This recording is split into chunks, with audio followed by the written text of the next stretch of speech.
Hello everyone, welcome back on my YouTube channel.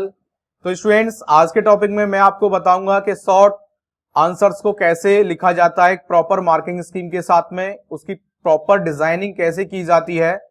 तो students, आइए topic की शुरुआत करते हैं।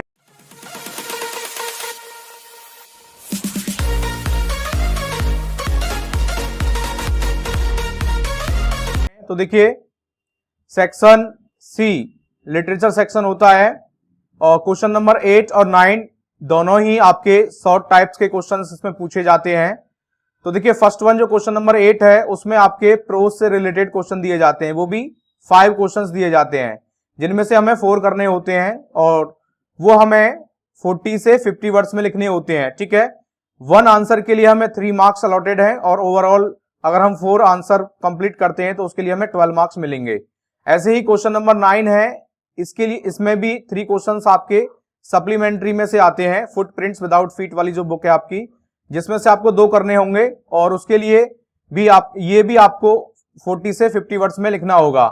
1 क्वेश्चन के लिए 1 आंसर के लिए 3 मार्क्स अलॉटेड है और ओवरऑल अगर आप दोनों ही अटेम्प्ट करते हो तो उसके लिए 6 मार्क्स आपको मिलेंगे। तो इसकी देखिए मार्किंग स्कीम क्या है, 2+1। जी हाँ स्टूडेंट्स, 2+1। तब ये आपका इस तरह से जो आपका आंसर होगा वो 2+1 के अकॉर्डिंग सीक्वेंस में डिवाइड होगा। तो देखिए 2 मार्क्स मिलेंगे वो आपको कंटेंट के मिलेंगे। अगर कंटेंट आप सही लिखते हैं 4 से 5 पैराग्राफ्स में, लाइंस के अंदर 4 से 5 लाइंस अगर आप लिख रहे हैं तो वो कंप्लीट कंटेंट रहेगा आपका और 1 मार्क आपको मिलेगा। ऑर्गेनाइजेशन ऑफ आइडियाज का 1 मार्क दिया जाएगा और अगर इवन इसमें आप कोई मिस्टेक करते हैं तो आपका आधा मार्क्स कैसे काट लिया जाएगा, देखिए डिडक्ट कर दिया जाएगा, वो भी accuracy from the overall credit of A response if error density is high. अगर आपके आंसर में अगर एरर की डेंसिटी अगर हाई होती है और मोर देन 2 स्पेलिंग्स और ग्रामेटिकल एरर अगर आपके आंसर में अगर आ गए हैं तो उसके लिए आपका आधा नंबर काट लिया जाएगा।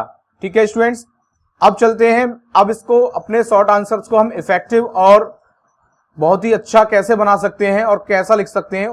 तो देखिए, सबसे पहले स्टूडेंट्स इस बात को पर ध्यान दीजिए कि प्रश्न को अच्छे से समझ लेना ही आधा उत्तर होता है। Students, the most important thing यही है कि क्वेश्चन अगर आप अच्छे से समझ पा रहे हैं तो समझ लीजिए कि आपका आधा उत्तर हो चुका है, अगर आपने क्वेश्चन को अच्छे से समझ लिया है।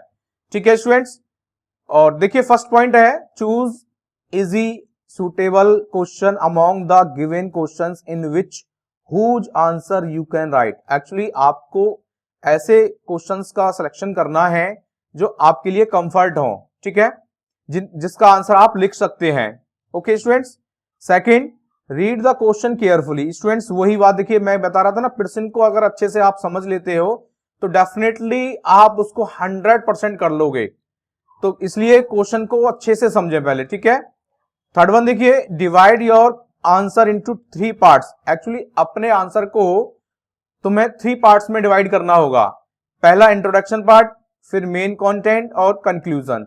अपने शॉर्ट आंसर्स को भी इसी बेस पर आपको लिखना होगा। ठीक है स्टूडेंट्स, फोर्थ पॉइंट देखते हैं, हाईलाइट या अंडरलाइन द रिलीवेंट पॉइंट्स। अब आपने अपने आंसर्स के अंदर जो रिलीवेंट पॉइंट्स लिखे हैं बीच में मिडिल के अंदर आप उनको हाईलाइट करेंगे या फिर अंडरलाइन करेंगे।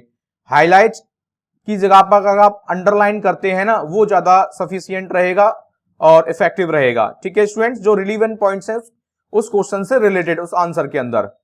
Fifth one, write the answer according to the content and expression. अपने आंसर्स को आप कंटेंट और एक्सप्रेशन के अकॉर्डिंग ही लिखेंगे, आउट ऑफ नहीं लिखेंगे उसको। ठीक है, sixth one, your answer should B error और मिस्टेक फ्री। स्टूडेंट्स ध्यान रखना, आपका आंसर एरर और मिस्टेक फ्री होना चाहिए, क्योंकि जल्दबाजी आपको नहीं करनी है, प्रॉपर टाइम है, अगर आप टाइम मैनेजिंग करके चलोगे तो आपको कंप्लीट टाइम मिलेगा। Seventh one, don't highlight your mistakes. जी हाँ स्टूडेंट्स, इस बात को आप पूरी तरह से ध्यान रखना है कि अपनी मिस्टेक्स को हाईलाइट नहीं करना है स्टूडेंट्स। ठीक है, अगर आपने कोई मिस्टेक कर भी दी है तो उसको आप स्किप कर सकते हो, न्यू वर्ड अपना नेक्स्ट वर्ड लिख सकते हो। ठीक है, हाईलाइट नहीं करना है आपको, और इवन ना ही कोई नो कट और क्रॉस भी नहीं लगाना है, कोई कट क्रॉस नहीं लगाना है। ठीक है, जरा मैं बता रहा हूं बार बार क्योंकि ये एक स्पॉट का काम करता है। Ninth one, write the answer sequentially. Actually आपको अपने आंसर को एक सिक्वेंसली लिखना है। क्वेश्चन के अंदर जो पूछा जा रहा है ना, तो उसको स्टेप बाय स्टेप लिखना है, सीक्वेंस लिखना है। ये नहीं है कि डायरेक्टली आप लास्ट में पहुंच जाते हैं। ओके स्टूडेंट्स, ऐसी 10th one, if you want you can right the answer in points. हाँ, अगर स्टूडेंट्स अगर आप चाहें तो आप अपने आंसर को पॉइंट्स में लिख सकते हो। ठीक है students. 11th one, mention proper gap space between words. Students ऐसा नहीं है कि आपको एक वर्ड्स लिखने के बाद में दूसरे वर्ड्स को लिखने के लिए बिल्कुल यहीं से स्टार्ट करेंगे आप। जी नहीं स्टूडेंट्स, आप अपने वर्ड्स को क्या करेंगे, थोड़ा सा गैप करेंगे, एटलीस्ट इतना तो गैप करेंगे ही करेंगे। देन आफ्टर आप अपने अगले वर्ड्स को लिखोगे। प्रॉपर गैप होना चाहिए। ऐसा नहीं कि आप मिक्स कर दो वर्ड्स को, नहीं, मिक्स करोगे तो आपका आंसर शॉर्ट भी रहेगा और फिर वो समझने वाला भी नहीं रहेगा, सेंसिबल नहीं रहेगा। तो जिससे इवेल्युएटर क्या होगा, वो थोड़ा परेशान हो जाएगा। ठीक है, जिससे आपके आंसर्स को वो ठीक नहीं समझेगा और आपके नंबर काट लेगा स्टूडेंट। ठीक है, नेक्स्ट जो पॉइंट है हमारा 12th point, use more and more substitute of the words to make your answer long. Actually आपको अपने आंसर्स में जितना भी हो सके सब्स्टिट्यूट जो होते हैं वर्ड्स के, वो यूज करने हैं, जिससे आपका आंसर लॉन्ग हो जाए। ठीक है, एक ऐसा नहीं डायरेक्टली आप लिख रहे हैं, उसको थोड़ा सा घुमा करके लिख सकते हो। 13 पॉइंट है, don't write extra, your answer should be point two point. जी हाँ स्टूडेंट्स, आंसर्स जो आप लिख रहे हो, जैसा क्वेश्चन पूछा गया है उसी के अकॉर्डिंग आपको आंसर देना है, बिल्कुल परफेक्ट देना है। ऐसा नहीं कि आप एक्स्ट्रा लिख दो, नहीं, एक्स्ट्रा नहीं लिखना है, पॉइंट टू पॉइंट होना चाहिए आपका आंसर।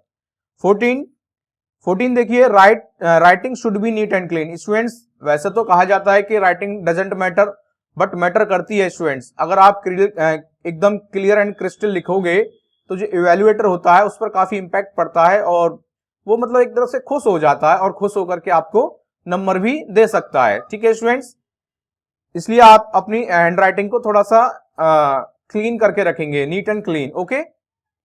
15 देखिए, have a quick glance at the whole answer. जब आप अपना आंसर लिख चुके हो तो उसको ना एक क्विक ग्लैंस करना है आपको। ऐसा नहीं है उसके लिए आपको 1 मिनट या 2 मिनट्स इस पर बेस्ट करना है, नहीं, एटलीस्ट 20 सेकेंड्स में आपको एक बार फिर से उसको एनालिसिस कर लेना है कि आपने कोई एरर तो नहीं किया है। ठीक है स्टूडेंट्स, ये 15 पॉइंट्स थे जो आपके आंसर्स को बहुत ही इफेक्टिव बना सकते हैं और मैं उम्मीद करता हूं कि आप इन 15 पॉइंट्स को याद करके, पॉइंट को ध्यान में रख करके आप अपने आंसर्स को करोगे, जिससे आपको फुल मार्क्स मिलेंगे, इट्स माय गारंटी। ठीक है स्टूडेंट्स, आज की वीडियो में, आज के टॉपिक में इतना ही। हाँ स्टूडेंट्स, अगर मेरी वीडियो आपको अच्छी लगी हो तो लाइक, शेयर, कमेंट और सब्सक्राइब जरूर करें स्टूडेंट्स, आपसे एज ए रिक्वेस्ट है। Okay students, thank you.